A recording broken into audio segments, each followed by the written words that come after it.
December 14th, 1812. The Neman River crossing in Poland. A Prussian general stands at the western bank, counting what remains of the greatest army ever assembled. His pen scratches across paper, recording numbers that seem impossible to believe. Fewer than 10,000 combat-ready soldiers. Behind them, over the following days, another 30,000 stragglers will crawl westward, skeletal figures with blackened frostbite, hollow eyes that have seen things no human should witness, uniforms reduced to rags wrapped around bodies that are little more than bones.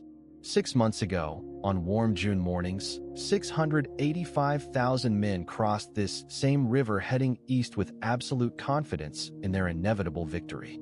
Flags flying brilliantly in the summer breeze, drums beating out confident marching rhythms that echoed across the water, voices raised in songs of certain triumph that would soon echo across all of Europe. The ground physically shook beneath their boots, a tremor that could be felt for miles in every direction. Dust clouds darkened the sky, visible from every village within a day's walk. They believed with absolute certainty they were invincible, an unstoppable force of nature that would sweep across Russia like a summer storm. They believed they would be home by Christmas, victorious and celebrated, their names written forever in the annals of military glory. They were catastrophically, utterly, completely wrong. The rest, over 600,000 human beings, are dead. Their bodies lie frozen solid across more than 1,000 kilometers of Russian wasteland, marking a trail of agony and death that stretches from Moscow to the Polish border. Some fell in pitched battle, cut down by Russian cannon fire that tore through their ranks like scythes through wheat, or by Cossack lances that pierced their bodies in lightning-fast cavalry raids. But the vast majority died in ways far more horrifying, ways that would have been unimaginable to them when they marched eastward with such confidence and dreams of glory. They starved to death slowly and painfully, while their pockets were full of looted gold candlesticks and silver plates that had no value in the frozen wilderness. They froze standing upright, found the next morning as grotesque ice sculptures still gripping their useless muskets with frozen fingers that would never move again. They drowned in icy rivers they tried desperately to cross while fleeing their pursuers, the weight of their stolen treasures dragging them beneath the dark water. They were beaten to death with farm implements by Russian peasants seeking bloody revenge for burned homes and murdered families. They simply laid down in the deep snow, too exhausted to take another single step, and never got up again, their bodies buried by the next snowfall and lost forever. This was the greatest military disaster in European history before the World Wars, a catastrophe so complete and devastating that it would permanently reshape the map of Europe and topple an emperor who had seemed absolutely invincible just months before. But the story that is commonly told about this disaster, the comfortable narrative that has been repeated for 2 centuries, is fundamentally and completely wrong in almost every important detail. It was not winter that destroyed Napoleon's Grand Army. The catastrophe was already well underway and accelerating in the blazing summer heat, months and months before the first snowflake ever fell from Russian skies. The critical decisions that doomed more than 600,000 men to horrible deaths were made in ornate palace halls and on smoke-filled battlefields, driven by towering pride, catastrophic miscalculation, and a fatal underestimation of an enemy's will to sacrifice absolutely everything rather than submit to foreign domination. To truly understand the magnitude of this disaster and why it happened, one must first understand the dizzying heights from which Napoleon Bonaparte fell, the pinnacle of absolute power from which his entire empire would come crashing down in ruins. By 1811, Napoleon Bonaparte personally controlled an empire of 70 million people stretching continuously from the Atlantic coast of Portugal all the way to the Russian border in the east, from the boot of Italy in the south to the shores of the North Sea in the north. He had built this vast domain in just 15 astonishing years through an unprecedented combination of military genius, ruthless political cunning, and sheer audacity that seemed to know no bounds. He was a Corsican-born minor noble from an island that had been French for less than a year when he was born, an outsider who spoke French with a thick Italian accent his entire life, who became a general at the impossibly young age of 24 and crowned himself Emperor of France at 35.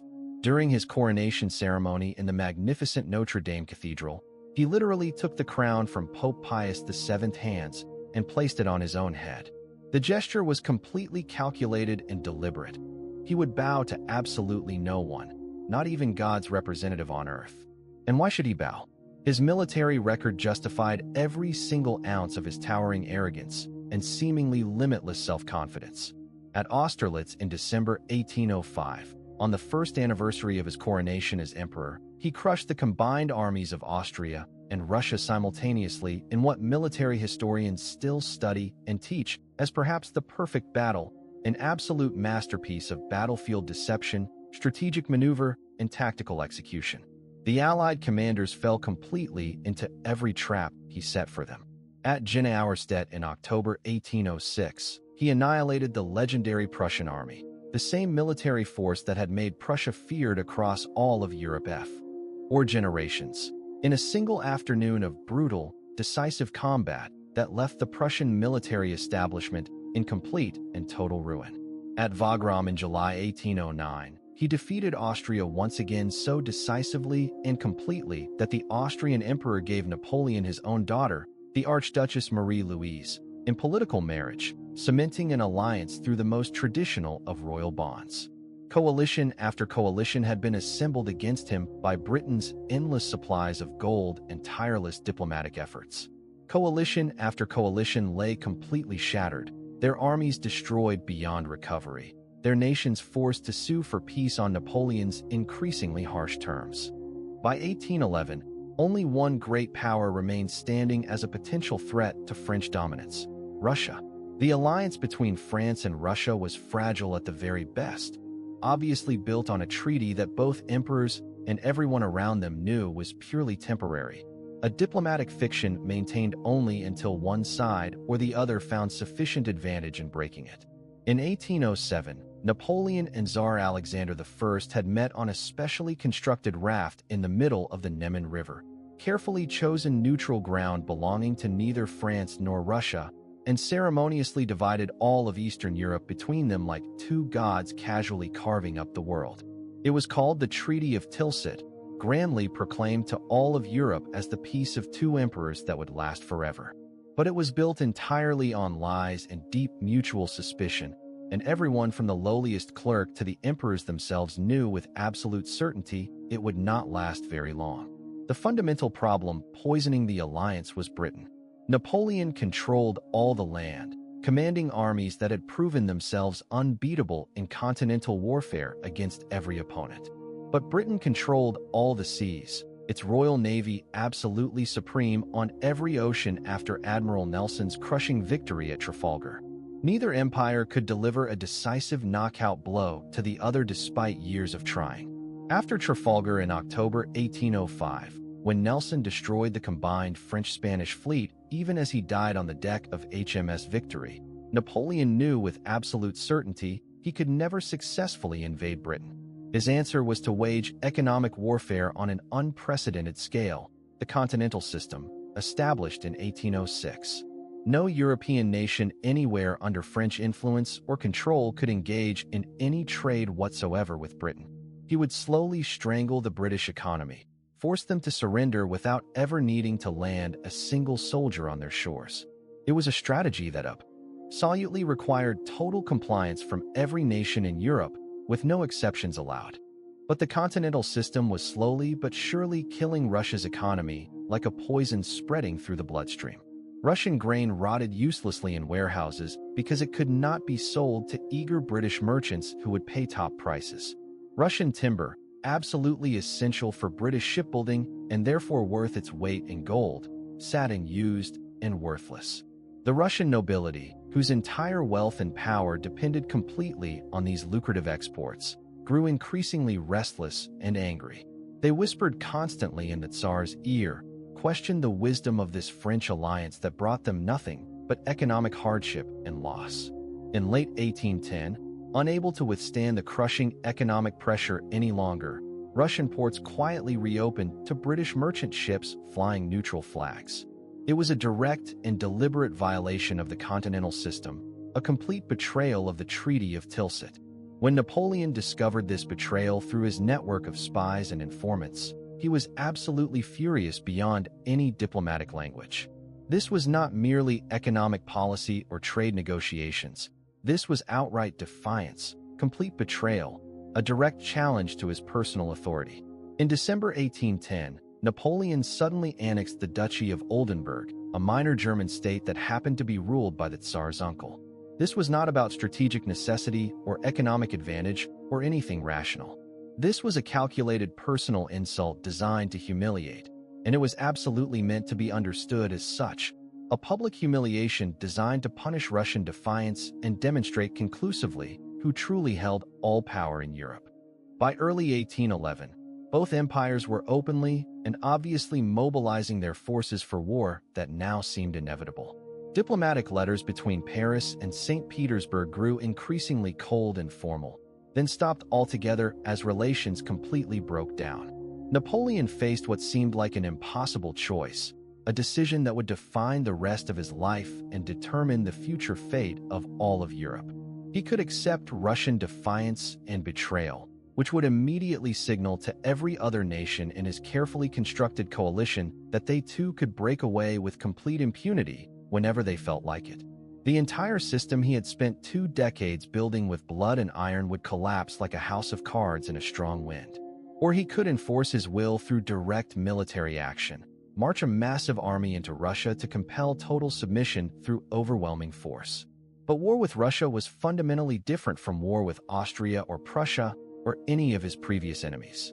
Russia was vast beyond human comprehension, stretching thousands of kilometers eastward into territories that seemed to have no end. Russia was distant, its heartland incredibly far from France's borders. Russia was different from any enemy he had ever faced before in ways he did not fully understand or appreciate. His closest advisors, men who had served him faithfully for years, warned him explicitly and repeatedly. They reminded him of the cautionary tale of Charles XII of Sweden, the warrior king who had invaded Russia exactly 1 century earlier with 40,000 of the finest soldiers in all of Europe. Only 4,000 men returned alive, the rest starved and frozen in the Russian wastes. But Napoleon dismissed the historical comparison with an impatient wave of his hand. Charles was reckless and foolish, he insisted, a glory-seeking fool who charged blindly into battle without proper planning or preparation. I am methodical and careful, he told his marshals. This would be a limited punitive expedition, carefully planned and precisely executed. Force a decisive battle as he had done so many times before, win that battle decisively and completely, compel the Tsar to negotiate favorable terms, and return safely before winter weather set in. 6 months for the entire campaign, he calculated with confidence. 8 months at the absolute most. In late 1811, the final decision was made with full knowledge of the risks. Target: Russia. Objective: force complete submission and restore the continental system. Timeline: 1812. Through the cold winter and warming spring of 1812, Napoleon personally oversaw the assembly of the largest army in all of human history up to that point. Conscription was expanded to strip France and all its allies of available manpower. The conscription age was simultaneously lowered to include teenage boys and raised to include men in their 40s. Boys who should have been learning trades and fathers who should have been retiring from active military service were called to the colors. And it absolutely could not be just French soldiers. France alone could not possibly sustain numbers this astronomically massive. The empire and its allies and satellites were systematically stripped of every available fighting man. Italy contributed 27,000 men, proud soldiers marching under their own distinctive banners. The various German states, whether willing participants or coerced vassals, contributed a staggering 120,000 men from Bavaria, Württemberg, Baden, and dozens of smaller principalities.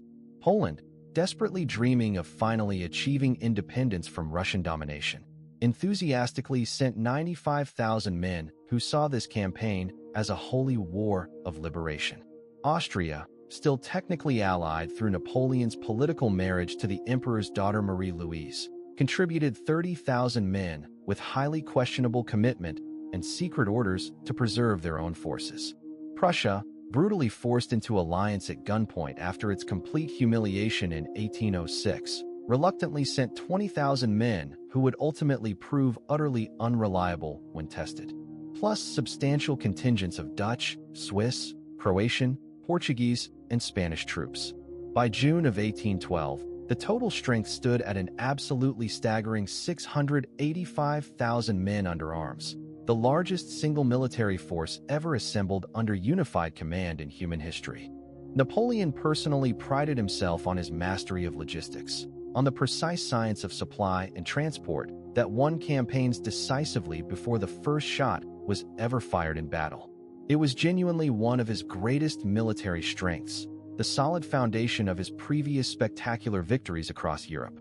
For many long months, he planned with absolutely meticulous attention to every possible detail. Massive supply depots were carefully established at strategic locations: Danzig on the Baltic coast, Königsberg in East Prussia, Warsaw in Poland. Enormous warehouses were systematically filled to capacity with mountains of grain, barrels of salted meat, tons of ammunition, and complete medical supplies. A staggering total of 250,000 horses were assembled from across the entire European continent. Expensive cavalry mounts, strong artillery horses, and sturdy draft animals for supply wagons. Portable field ovens were specially constructed so bread could be baked fresh in the field. Pontoon bridges were carefully prepared for inevitable river crossings. Mobile field hospitals were efficiently organized with the latest available medical equipment. The daily logistical requirements were absolutely staggering, numbers that should honestly have given serious pause to any rational planner. 900 tons of food every single day for the men, and an additional 1,800 tons of fodder every single day for all the horses. Napoleon had always excelled brilliantly at military logistics. His previous campaigns had run like precision clockwork, his carefully organized supply lines functioning with impressive efficiency and reliability. It was the absolute key to his spectacular successes in Germany, Italy, and Austria. But Russia was fundamentally, completely, utterly different in ways that the raw numbers should have revealed clearly, but somehow did not. The army was carefully organized into three distinct main forces with specific strategic objectives. Napoleon himself would personally command the massive center force, 450,000 men aimed like a steel spear directly at Moscow, the ancient capital that he firmly believed held the absolute key to forcing Russian submission. Marshal MacDonald commanded 32,000 men operating in the north, strategically threatening St. Petersburg, the relatively modern capital built by Peter the Great on the Baltic. Austrian forces under Schwarzenberg, totaling 34,000 men who absolutely could not be fully trusted with anything important, would carefully guard the vulnerable southern flank against any potential Russian counterattack from that dangerous direction. On June 23rd and 24th, 1812, the long-planned crossing finally began on schedule. For 4 long days and nights, the massive Grand Army poured continuously across specially constructed pontoon bridges at Kovna, an endless river of humanity and horses and creaking wagons that seemed to have no end. The ground physically shook with the thunder of their passage, vibrations that could be felt for many miles around. Enormous dust clouds darkened the summer sky, clearly visible for incredible distances. Napoleon personally issued a stirring proclamation to his assembled troops. The Second Polish War has begun. The first ended at Friedland and Tilsit. At Tilsit, Russia swore eternal alliance with France and war with England. Today she breaks her oath. Russia is drawn onward by fate. Her destiny must be fulfilled. The soldiers cheered until their throats were raw and hoarse.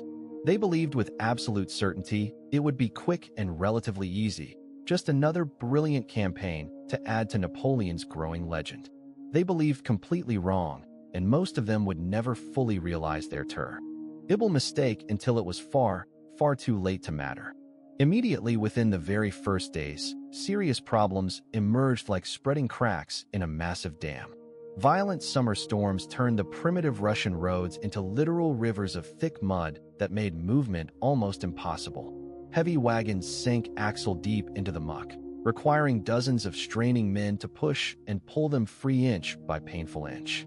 Expensive artillery pieces became completely stuck, their wheels buried deep, requiring many hours of backbreaking labor and entire teams of struggling horses to slowly extract them from the grip of Russian mud. Massive traffic jams stretched for many kilometers as the enormous army tried desperately to funnel through narrow roads and small villages never remotely designed for such overwhelming numbers. The carefully planned and precisely calculated supply system, based entirely on wagons moving at predictable speeds along decent roads, broke down completely within just days of crossing the border. Critical units fell far behind their planned schedule. Desperately needed supplies did not reach the units that needed them. Hungry commanders, facing increasingly hungry and angry soldiers with rapidly dwindling rations, implemented the traditional military solution that had worked adequately in previous campaigns: live off the land, forage aggressively from the local population, requisition whatever was needed by force. But Lithuania and Poland absolutely could not sustain 685,000 hungry men and 250,000 hungry horses. The countryside had been completely stripped bare by previous wars, by retreating armies and advancing armies that had marched back and forth across this unfortunate territory repeatedly for many years. Then came the invisible killer, the enemy that would kill far more efficiently than any Russian army would ever manage: epidemic disease. Typhus broke out first in late June, spread rapidly by filthy lice that infested the cramped, unsanitary conditions where exhausted men slept packed together like animals. Then came virulent dysentery, caused by contaminated water that desperate, thirsty men drank anyway from absolutely any source they could find because they had no choice. By the end of June, less than one single week into the campaign, overwhelmed medical services were completely unable to cope with the flood of sick and dying men. Hastily established field hospitals filled rapidly with men suffering from dangerously high fevers, uncontrollable diarrhea, and the terrible weakness that came from rapid dehydration and starvation. Officers at every level faced a grim choice that was repeated thousands and thousands of times: leave the sick soldiers behind to possibly recover or more likely die alone, or slow the entire army's advance to accommodate men who physically could not march. Most sick men were simply left behind, laid in whatever poor shelter could be quickly found, given what little water and food could be spared from dwindling supplies, then completely abandoned as the army marched relentlessly onward. Their desperate screams and pathetic pleas faded quickly behind the organized columns of still healthy men who tried very hard not to think too much about what was happening to their former comrades. But absolutely nothing in those early difficult days compared to the horse apocalypse that began almost immediately and accelerated rapidly. Horses are not simple machines that can run on nothing. They are living creatures with biological needs that absolutely must be met. They need at least 20 full pounds of fodder every single day, along with regular and reliable access to clean water. The Lithuanian and Polish countryside absolutely could not provide anywhere close to this amount for a staggering 250,000 hungry horses. Within the very first week of the campaign, hundreds of horses were dying every single day, collapsing in their traces or simply lying down and stubbornly refusing to get up. Within 2 weeks of crossing the border, the death toll had reached thousands of horses dying every single day. The primitive roads became lined on both sides with rotting carcasses, hideously bloated bodies with legs pointing stiffly at the sky, enormous clouds of black flies so thick they formed visible masses in the air, a stench so absolutely unbearable that men tied cloth across their faces and still gagged and vomited constantly. Soldiers who had never been particularly religious in their entire lives began to pray desperately, and the strategic implications were absolutely catastrophic beyond the immediate and obvious loss. No living horses meant no wagons could possibly move. No moving wagons meant no supplies could be transported forward to the advancing army. No supplies being transported meant soldiers began to starve. The brutal mathematical reality was completely inescapable, written clearly in the growing piles of bodies of men and horses that littered the roadsides with increasing frequency. The army was marching 30 to 40 kilometers every day in oppressive summer heat that often exceeded 30 degrees Celsius, wearing heavy wool uniforms and carrying packs that weighed 20 kilograms or more. Exhausted men collapsed regularly from heat exhaustion, from severe dehydration, from sheer physical exhaustion. Desertion began as a mere trickle of individual soldiers who slipped quietly away in the darkness of night, then rapidly became a steady stream of men who simply walked away from their units in broad daylight, too tired and hungry to care about the severe consequences. By mid-July, they were already 300 kilometers deep into Russian territory. They had fought exactly 0 major battles. The Russians were systematically pulling back without engaging, stubbornly refusing to give Napoleon the decisive confrontation he desperately needed. And the once mighty Grand Army had already lost a staggering 130,000 men, nearly 24% of the entire original force. Dead from epidemic disease, dead from starvation and exposure, dead from complete exhaustion, or deserted and vanished completely into the countryside.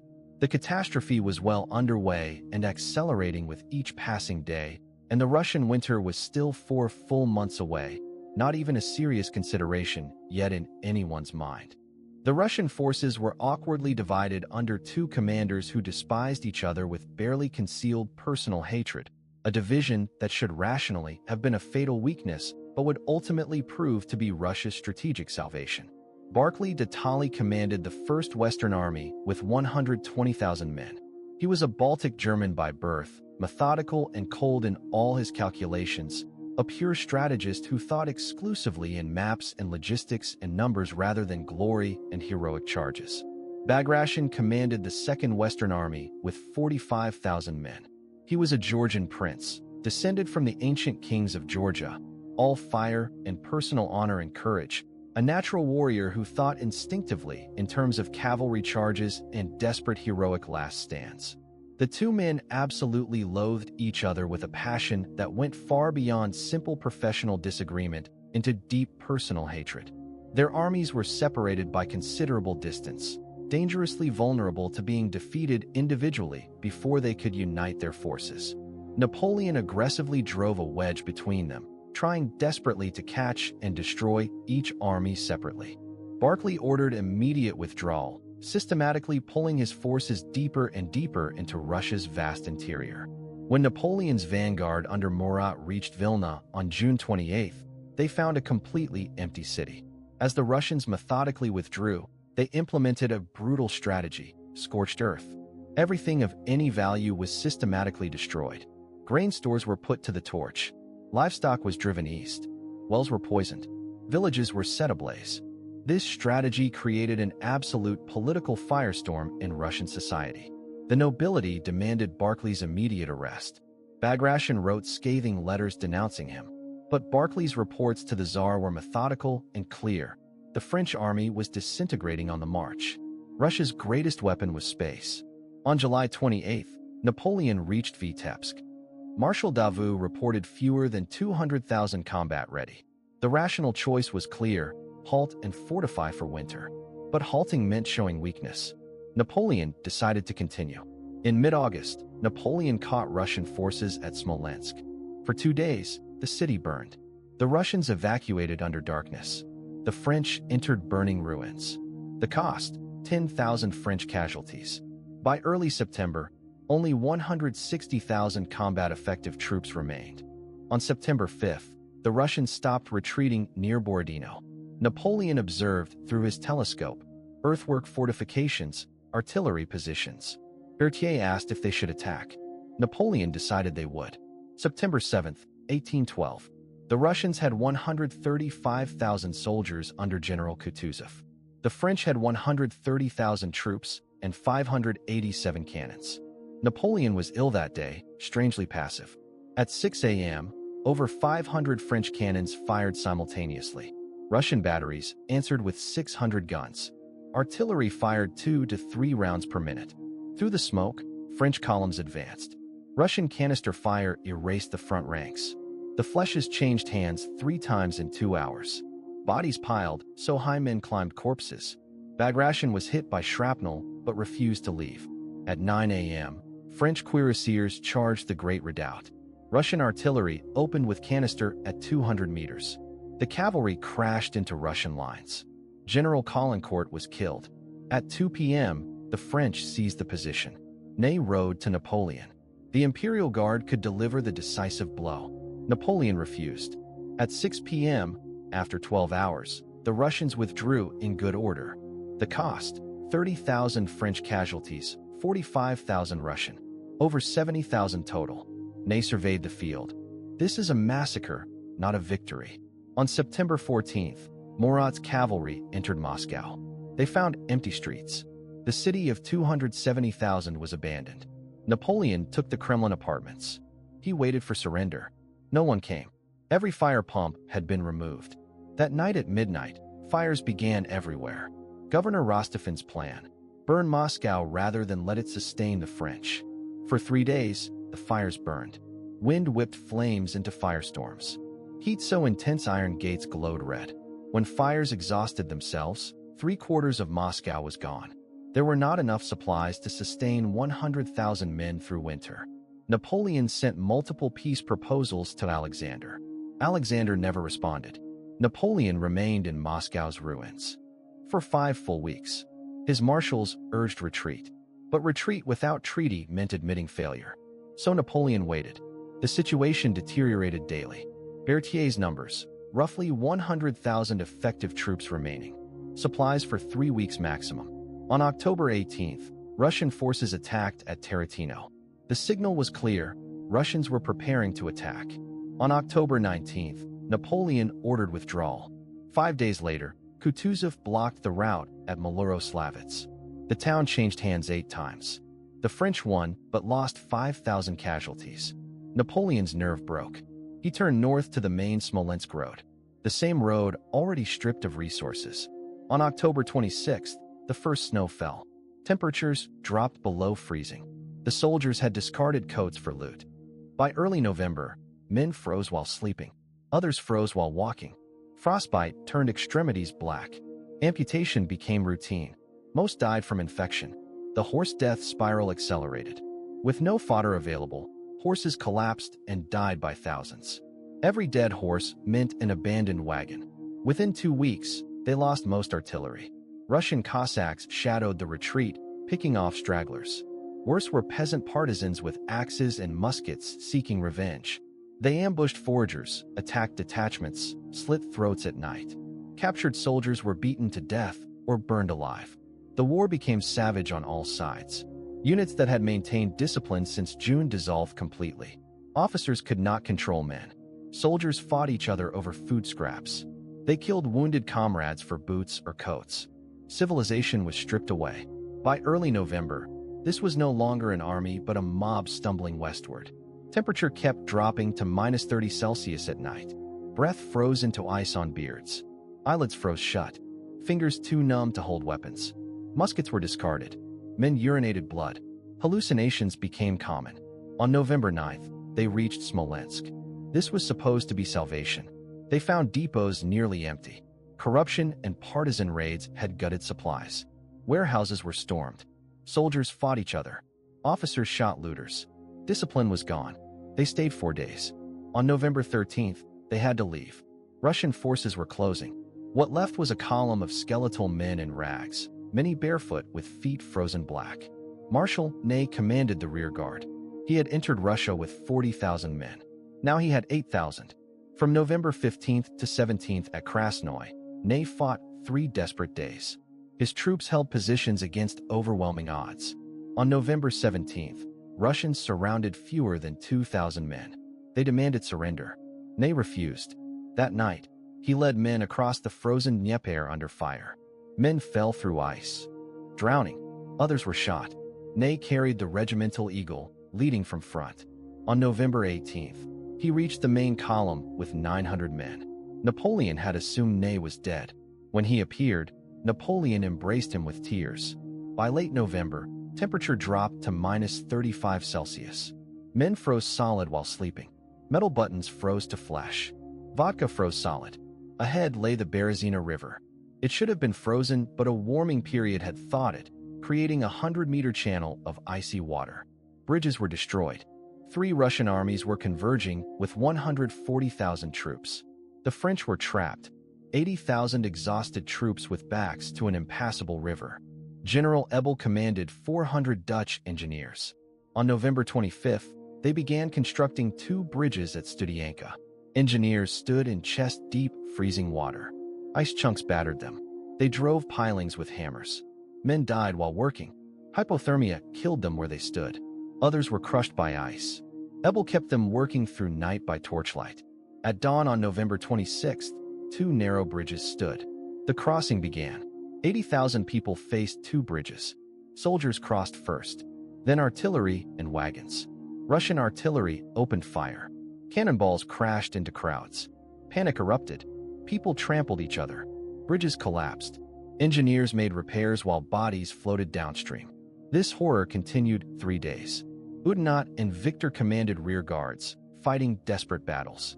On November 29th morning, Ebel received orders: burn the bridges. Thousands of stragglers were still on the eastern bank. They screamed when they saw torches. Some tried to wade across and died in freezing water. The bridges burned. Roughly 50,000 made it across. The rest were dead or captured. Ebel died of pneumonia days later. On December 5th, Napoleon left the army, traveling by sleigh toward Paris. Stated reason: rumors of coup. Unstated reason: abandoning the men. He left Murat in command. On December 14th, 1812, Prussian General York counted survivors at the Neman River. Fewer than 10,000 organized soldiers. Over following days, another 30,000 starving wrecks stumbled across. Of 685,000 who crossed into Russia, fewer than 40,000 returned capable of service. A 94% casualty rate. Roughly 400,000 men were dead from typhus, dysentery, starvation, freezing, and violence. Another 100,000 were captured and marched to Siberian camps. Fewer than 20,000 would return. About 50,000 deserted. Another 95,000 were invalid or died in hospitals. Over 200,000 horses perished. Nearly 1,000 artillery pieces were abandoned. Unit-level devastation. The 18th Line Infantry entered with 3,600 men, returned with 300. The Württemberg Corps, 16,000 entered, 500 returned. The Westphalian Corps, 23,000 entered, fewer than 1,000 returned. The Italian Royal Guard ceased to exist. 18 French generals were killed, 42 wounded or captured. The disaster triggered immediate consequences. On December 30th, 1812, Prussian General York signed the Convention of Torgau, withdrawing from French alliance. It sparked national uprising. On February 28, 1813, Prussia allied with Russia. The Sixth Coalition was forming. Through ruthless conscription, Napoleon raised 200,000 new troops in 4 months. He won battles at Lutzen and Botzen, but victories were hollow. This was teenage conscripts, not veterans. No cavalry remained. He could win battles, but not exploit victories. The coalition could lose battles and rebuild. France could not. On August 12, 1813, Austria joined the coalition. Napoleon faced over 500,000 troops. He refused generous peace terms. From October 16th to 19th came Leipzig, the Battle of the Nations. Napoleon had 190,000 troops. The coalition had over 380,000. On October 18th, Saxon and Württemberg units defected mid-battle, turning guns on French. Napoleon ordered withdrawal. There was one bridge. A junior officer blew it prematurely, trapping 30,000 French. Poniatowski drowned trying to swim across. French casualties exceeded 70,000. Napoleon's German alliance system evaporated. In November 1813, coalition forces crossed the Rhine, invading France. Napoleon fought brilliantly, winning multiple battles. But not enough. On March 30th, 1814, coalition forces reached Paris.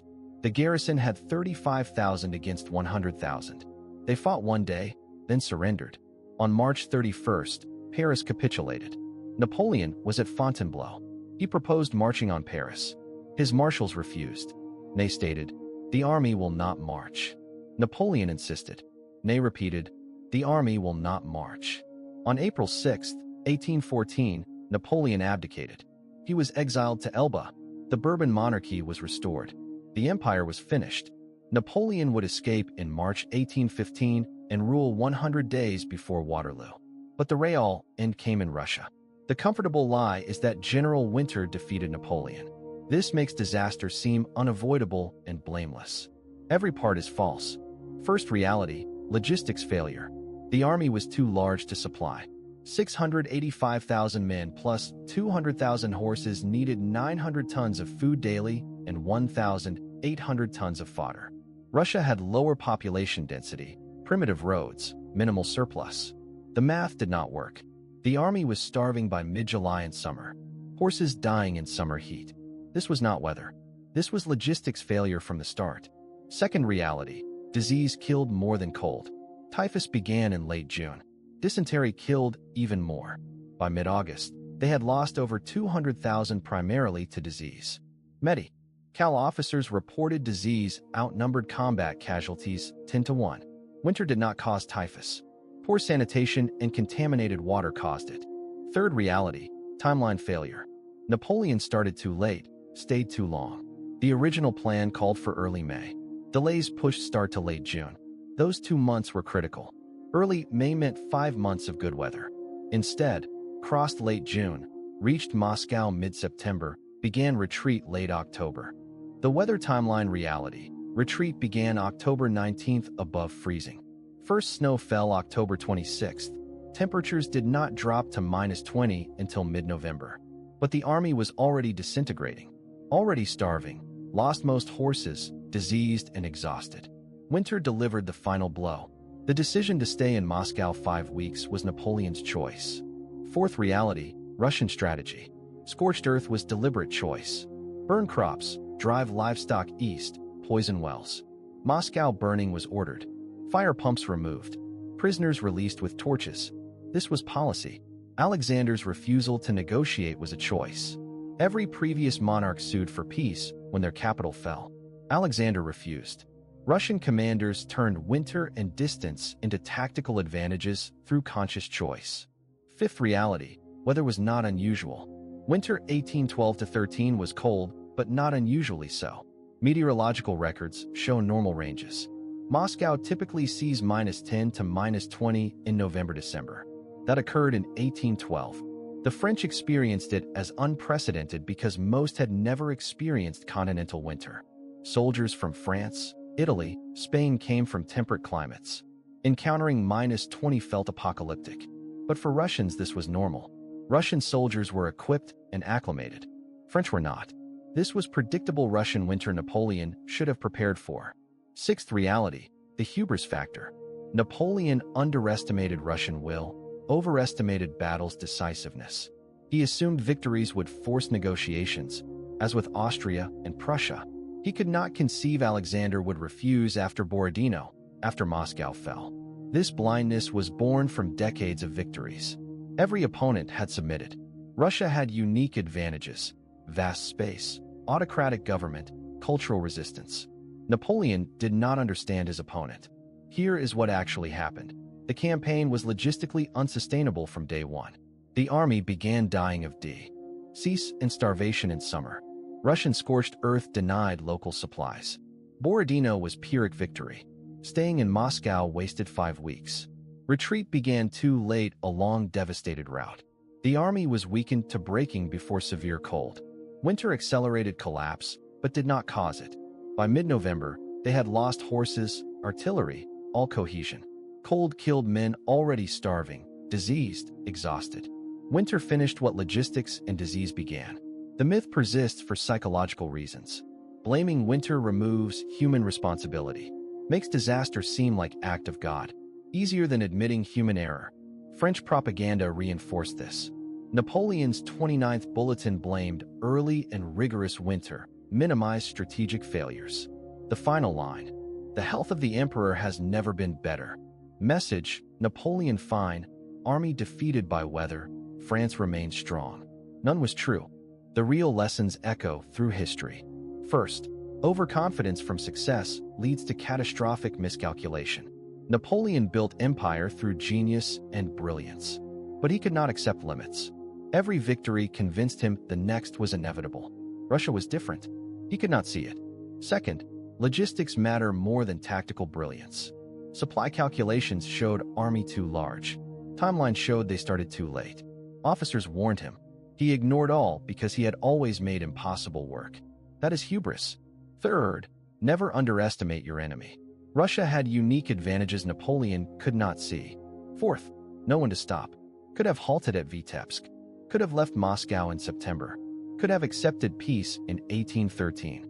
Each decision individually made sense. Together, they destroyed him. This pattern repeats. Leaders intoxicated by success convince themselves rules do not apply. They push beyond sustainable limits and cannot conceive failure. Hitler invaded Russia in 1941 with explicit references to Napoleon, convinced German organization would succeed. He failed worse at Stalingrad under conditions mirroring 1812. American experience in Vietnam followed similar logic. Superior force applied without understanding enemy's will or sustainability. Tactical victories meant nothing strategically. The universal lesson is not never invade Russia in winter. It is understand your enemy. Match means to ends. Know your limits. Recognize when you are wrong before catastrophe becomes inevitable. 2 centuries later, bones are still being found. Construction projects in Russia, Poland, Lithuania uncover mass graves regularly. French belt buckles corroded green, Russian buttons, musket balls, skeletal remains showing violent death, disease, frostbite. Letters found on bodies. A French corporal to his mother has not eaten in 3 days. A Polish lancer describing watching his horse die. A German conscript from Bavaria does not think he will see home again. He did not. These were not abstractions. They were sons, brothers, husbands, fathers. They had lives they expected to return to. Over 600,000 never came back. That is more than entire population of most European cities in 1812. Equivalent to killing every person in Amsterdam, Lisbon, or Naples. Bavarian military. Of 30,000 Bavarians entered, fewer than 3,000 returned. Who married the women those men would have married? Who worked the farms? Who inherited businesses? Economic and social disruption rippled through Europe for a generation. And for what? Napoleon gained nothing. After 6 months, hundreds of thousands dead, largest army destroyed, he ended with same strategic position, except weaker. Russia remained defiant. Britain unconquered. Within 2 years, he lost everything. Russia emerged as dominant European land power for 40 years. The question echoes, what is the lesson? About what happens when ambition becomes untethered from reality. When strategic vision loses contact with operational reality. When political objectives exceed military capability. When confidence becomes overconfidence. When you do not know when to stop. Each decision made sense in the moment. Napoleon was one of history's great military geniuses. He transformed warfare, law, administration across Europe. His impact on modern world is incalculable. None of it saved him when he made the same mistake every failed conqueror makes. Believing will and brilliance can overcome fundamental strategic reality. 600,000 men paid the price. They died in Russian fields, forests, rivers, far from home, for objectives never achievable by means employed. Their bones, still being discovered, are history's way of insisting we remember not just that they died, but why. The ghosts of 1812 are still teaching, still warning, still showing what happens when empire exceeds grasp. The only question, are we willing to listen? December 14th, 1812. A Prussian general stands at the Neman River, counting what remains. 685,000 marched east with drums beating and flags flying. Fewer than 10,000 return capable of fighting. The rest lie frozen in Russian wasteland. The greatest army ever assembled, destroyed not by single battle, but by hunger, disease, cold, and vastness of Russia itself. And by one man's inability to accept that some things cannot be conquered, no matter how brilliant the conqueror. The bones are still being found. The lessons are still being ignored. And history continues to repeat. The Russian forces under Barclay de Tolly and Bagration represented 2 completely different philosophies of war, 2 opposing visions of how Russia should defend itself against the greatest military threat it had ever faced. Barclay represented cold rationality, the mathematical certainty that Russia's vast spaces and limited resources meant that trading territory for time was the only viable strategy. He calculated casualty rates, supply consumption, and strategic depth with the precision of an accountant. Every kilometer the French advanced stretched their supply lines thinner, made them more vulnerable, weakened them incrementally. Bagration represented the old warrior code, the belief that honor and courage mattered more than calculations, that Russia's soldiers should stand and fight rather than endlessly retreat like cowards. He wrote passionate letters denouncing Barclay to anyone who would listen, calling him a traitor who was deliberately destroying Russia from within. The tension between these two men and their opposing philosophies created enormous political pressure within the Russian command structure. Nobles at court demanded Barclay's head, literally called for his arrest and trial for treason. How could a foreigner, a German, be trusted with Russia's defense?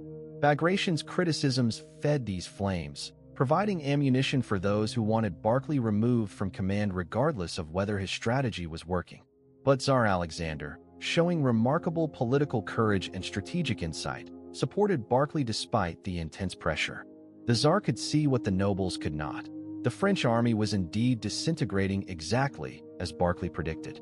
Every report from scouts and spies confirmed it. The French were losing thousands of men every day without Russia firing a shot in major battle.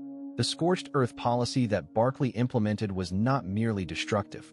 It was systematically planned to maximize French suffering. Russian forces did not simply burn randomly. They identified and targeted specific resources the French would need most desperately. Grain storage facilities were the first priority, ensuring the invaders would find no food. Then livestock was driven eastward, sometimes for hundreds of kilometers, to deny the French access to fresh meat and draft animals. Wells were not just poisoned but often deliberately destroyed, filled with debris to make them permanently unusable. Villages and towns were evaluated for their potential usefulness to French forces, and those deemed potentially valuable were put to the torch. The fires that consumed these settlements were not accidents of war. They were deliberate acts of strategic denial. This destruction came at an enormous cost to Russia itself. Russian citizens watched helplessly as their homes burned, as their life's work disappeared in flames and smoke. Families were displaced, forced to flee eastward with whatever possessions they could carry, becoming refugees in their own country. The economic impact was devastating.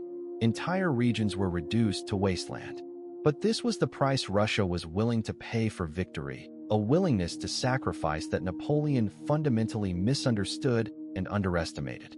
He could not conceive of a nation so committed to resistance that it would destroy itself rather than submit. His experience told him that all nations calculated costs and benefits rationally, that there was always a point at which submission became preferable to continued destruction.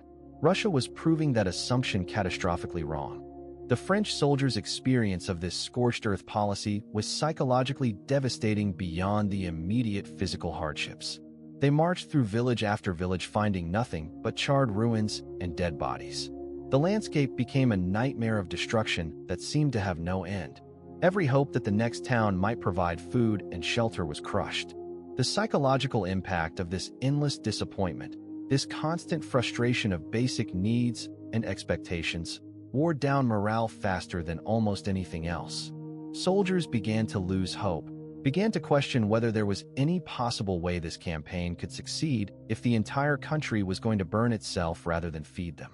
Meanwhile, the horse situation grew progressively worse with each passing week, creating a cascading series of failures throughout the entire army. As horses died, wagons had to be abandoned. As wagons were abandoned, supplies that could not be carried by individual soldiers had to be left behind. This meant not just food, but also ammunition, medical supplies, spare weapons, and all the infrastructure of a functioning army. Artillery pieces required multiple horses to move, and as horses died, artillery had to be spiked and abandoned. Each abandoned cannon represented an enormous investment of resources and manufacturing capability, but more critically, it represented a permanent loss of combat power that could never be recovered.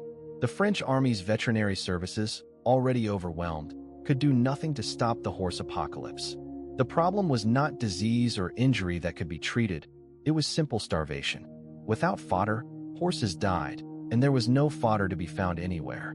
Some units tried desperate measures, feeding horses with whatever they could find: thatch from roofs, bark stripped from trees, even leather from old equipment. None of it provided adequate nutrition. Horses continued to die by the thousands, their carcasses limp, The roads like grotesque mile markers measuring the army's slow disintegration. Napoleon himself seemed increasingly detached from the reality of what was happening to his army. His headquarters received reports of the horrific casualties from disease and starvation, the massive horse losses, the complete breakdown of the supply system. Yet he continued to press forward, convinced that reaching Moscow and forcing a decisive battle would somehow solve everything. This was the cognitive trap of sunk costs operating on a massive scale. He had invested so much, politically, militarily, personally, that turning back seemed impossible. Admitting failure would mean admitting that tens of thousands had already died for nothing.